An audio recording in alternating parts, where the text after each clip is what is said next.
નમસ્કાર, આપ જોઈ રહ્યા છો જેકેએસ ન્યૂઝ ગુજરાતી। વાત કરીએ તો અમરેલી જિલ્લા ભાજપ દ્વારા 25 જૂનની કટોકટી દિવસની ઉજવણી કરવામાં આવી હતી। સમગ્ર વાત કરવામાં આવે તો અમરેલી જિલ્લા ભાજપ દ્વારા આજે લીલિયા રોડ પર દાદા ભગવાનના મંદિર ખાતે 25 જૂન 1975માં લગાવેલી કટોકટીને આજે 50મું વર્ષ બેઠું છે, ત્યારે અમરેલી જિલ્લા ભાજપ દ્વારા દાદા ભગવાનના મંદિર ખાતે કટોકટી દિવસ તરીકે ઉજવણી કરવામાં આવી હતી। આ કાર્યક્રમ દરમિયાન તમામ હોદ્દેદારો અને કાર્યકરોએ હાથમાં કાળી પટ્ટી બાંધી લગાવેલી કટોકટીનો વિરોધ દર્શાવ્યો હતો। જીતુભાઈ વાઘાણીએ જણાવ્યું હતું કે સત્તા માટે 1975માં કટોકટીની પરિસ્થિતિ ઊભી કરાઈ હતી। પૂર્વ વડાપ્રધાન ઇન્દિરા ગાંધીએ મધ્યરાત્રિએ કટોકટી લગાવી મીડિયા ઉપર પણ પ્રતિબંધ લગાવી લાખો લોકોને જેલમાં ધકેલ્યા હતા। કાર્યક્રમમાં અમર ડેરીના ચેરમેન અશ્વિનભાઈ સાવલિયા સહિત અમરેલી જિલ્લાના હોદ્દેદારો અને મોટી સંખ્યામાં કાર્યકરો હાજર રહ્યા હતા। જેકેએસ ન્યૂઝ ગુજરાતી સાથે જૈનિક સોજિત્રા, અમરેલી। 48 વર્ષ પછી કટોકટીના દિવસની ઉજવણી શા માટે?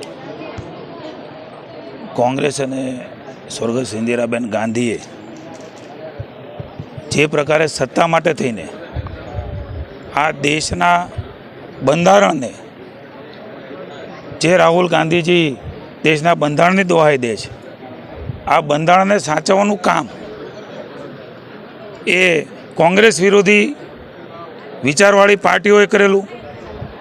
એમાં અમારું જનસંઘ, જેમાંથી ભારતીય જનતા પાર્ટી બની છે, રાષ્ટ્રીય સેવક સંઘ, અમારી માતૃ સંસ્થા, એમનો રોલ એ કટોકટી ઝડપથી દૂર થાય એમના માટે જે સંઘર્ષ ગાથાઓ દેશની અને ગુજરાત રાજ્યની હતી, દેશના ભારતીય જનતા પાર્ટી દ્વારા નક્કી થયું છે।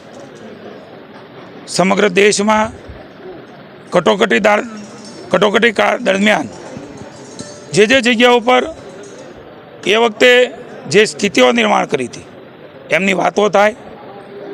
કટોકટી દરમિયાન લાખો લોકોને, ગુજરાતના પણ અનેક લોકોને જેલમાં નાખ્યા હતા, કોઈ કારણ નહોતું। મીડિયા ઉપર પ્રતિબંધ, ન્યાયાલયો પણ સ્વતંત્રતા નહીં, પ્રિન્ટ મીડિયા ઉપર પ્રતિબંધ, કોમ્યુનિકેશન તમામ પ્રકારના બંધ।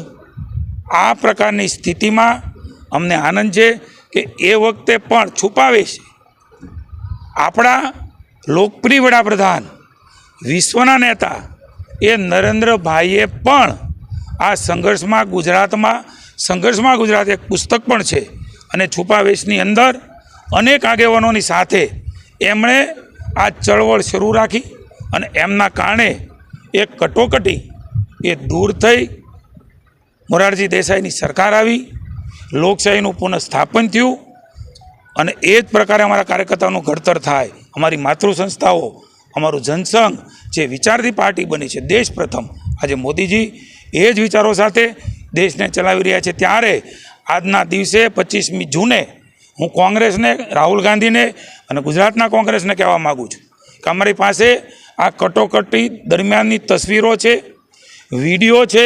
તમે જે કાળો કેર કર્યો હતો એમને યાદ કરીને દેશની ને ગુજરાતની માફી માગો। Thank you.